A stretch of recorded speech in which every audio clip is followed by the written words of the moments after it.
But if you don't come to some agreement, that's where your personal assets become at risk. But where it can become at risk is, let's focus on, let's say, I don't know, you've got personal guarantees. Now your personal guarantee, it's essentially you've signed something to say that in the event of a default and the company ceases to exist, you're going to pay that debt personally. Now if that happens to you, first of all, understand that you've got lots of different options. You can negotiate with these personal guarantees. Sometimes you can offer them a lump sum as full and final settlement. In others, you can pay them over a longer period of time. But if you don't come to some agreement, that's where your personal assets become at risk.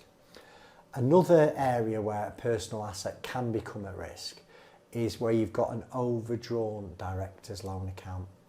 Now, an overdrawn director's loan account, remember, is where you owe the company money. It will sit on the balance sheet and you appoint an insolvency practitioner, and their job is to actually come in and try and realise these assets. So their job is to get that overdrawn loan account from you back into the company to pay creditors.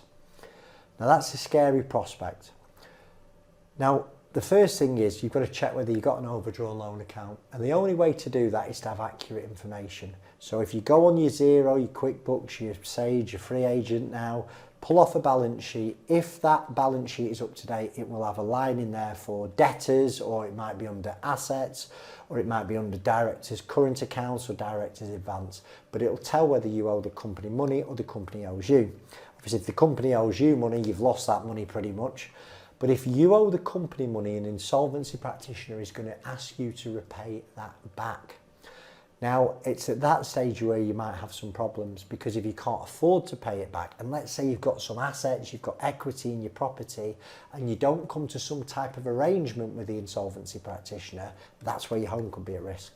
So it's ultra important that you understand